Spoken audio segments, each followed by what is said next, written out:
Hey, that's it, right? Well said. Good morning to you, Ellen, and everybody watching this morning. So we are on the Sea Dog, and this is a new boat that was donated to our friends at the Potomac River Keepers. So we've got Dean here. Dean, put in perspective what you guys do as the River Keepers. Well, we have 3 river keepers with Potomac River Keeper Network. We patrol the river, we enforce clean water laws, we identify pollution sources and work to eliminate those sources, and just really serve as a voice for the river and advocates for clean water.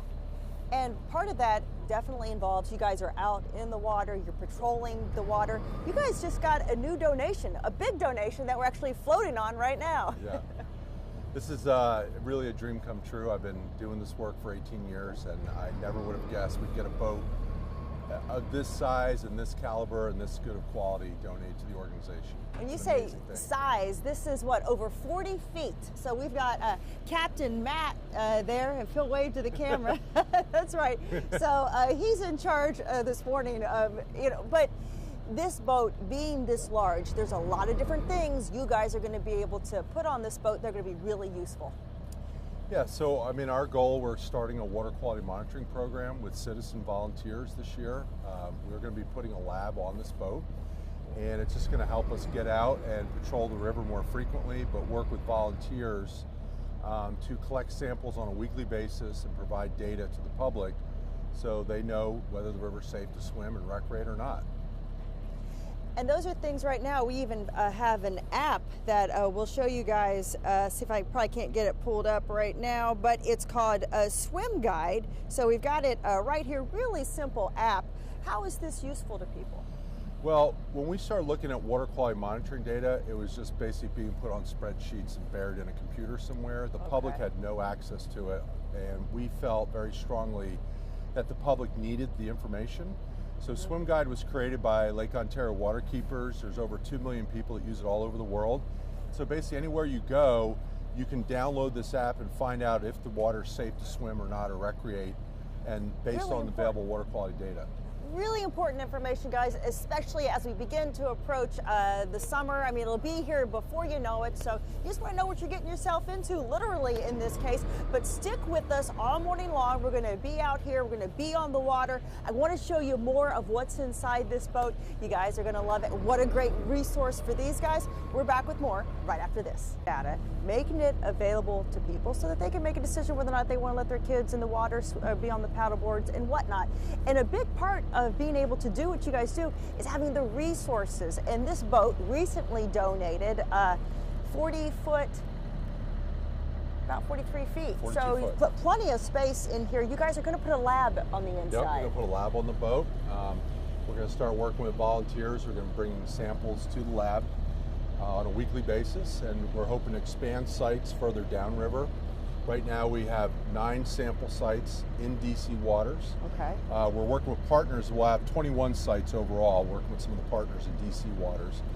And then we have 2 sites planned for Virginia waters, right across the river here.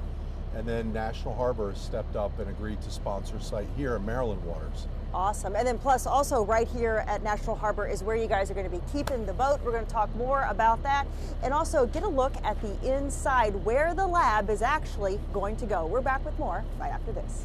Welcome back to Great Day Washington. We are live from the Potomac this morning with the Potomac River Keepers. We've got Dean here. We're on a newly donated boat that you guys are going to utilize to help make sure the river's staying clean, or at least as clean as possible. What is the state of the river currently? I mean, I think it depends on when you're talking about. Obviously, after a rain event, we have a lot of problems with sewer overflows and other stormwater runoff causing water quality problems. Okay. We know about the bay. Obviously, the bay is a lot of problems with cleaning up, but all the rivers feeding the Chesapeake Bay need to be clean if we're ever going to clean up the bay.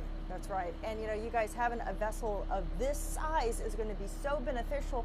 You guys have talked about putting a lab in here, laboratory, not a dog, but where's it going to go and how are you guys going to utilize it? Well, I mean, we just got the boat donated, and we like just got the funding for a lab, but we're probably going to be putting the lab right here so that our volunteers can come in here, bring us samples that they're collecting at various locations, designated locations, one of which is going to be right here in National Harbor. and we'll just be running that lab to do a whole bunch of sampling, nutrients, and but most importantly for us is the fecal bacteria, making sure that people understand and know when it's safe to go in the river, when it's not.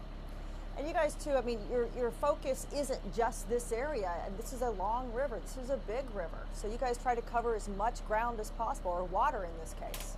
We have 110 miles of tidal, okay, from DC down. We are definitely interested in expanding this monitoring program down the river. We know that areas downriver like Fairview Beach have beach closings.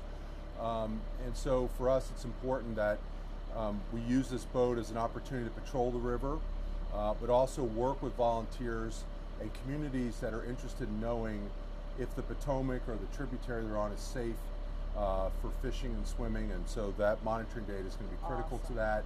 And obviously we're just trying to find community groups and citizen groups that want to partner with us. And see, that's what's about. The river keepers, they do their part. We just need to make sure that all of us are doing our part. We're back with more live from the Potomac right after this. Go live to Andy, who's on the boat, as we learn how this vessel will be used. Andy? Hey, good morning to you. That's right. This is, this is the Sea Dog right here. This guy right here, this is Dean. So with the Potomac River Keepers, so you guys, Dean, formed a partnership with National Harbor. Yeah. Tell me about that. What do I need to know about that partnership and how Well, beneficial for us, it we is? got the boat donated, which was an amazing surprise. We obviously need a slip space for it. All right, you got to keep it somewhere. And National Harbor stepped up and agreed to partner and provide us a free slip, which saves us a lot of money as a nonprofit organization. Oasis Marina is also partnering with us. National Harbor also agreed to sponsor a site to do water quality monitoring, because they do a weekly swim here. They want to know. The people here that are here doing the swim every week want to know if the water's safe. And we're also going to be doing a river cleanup. April 13th is a big cleanup for us, so we want people to come out for that. And we're partnering with people here in the community at National Harbor. And the partnerships with the community, that's a big part of it too. You guys are always looking for volunteers. What sort of things could volunteers be used to help with? Well, obviously we have the water quality monitoring program that we're going to be starting and hopefully expanding. That's an opportunity to work with citizens to go out and collect data. We have a river cleanup on April 13th. There you go. And then we have paddle trips, our River Palooza paddle series. We have about 12 trips this year. I remember that from last year. That's right. So we're just trying to connect people to the river. It's the lifeblood of the region. It provides drinking water to 5 million people. Hundreds of thousands of people use it for recreation. We take it for granted, but it is the lifeblood of this region. It's why we're here, why we're able to be here. We think it's important to protect it and engage communities in caring for it. Without that, we couldn't do our jobs very well. Well, I'll tell you what, you guys do a wonderful job, and we just need to make sure that people like me, like you at home, that we're all doing our part to help keep the Potomac River clean and ready to use for this summer. Let's send it back to the studio. Thank you, Andy. Congrats on the boat. I know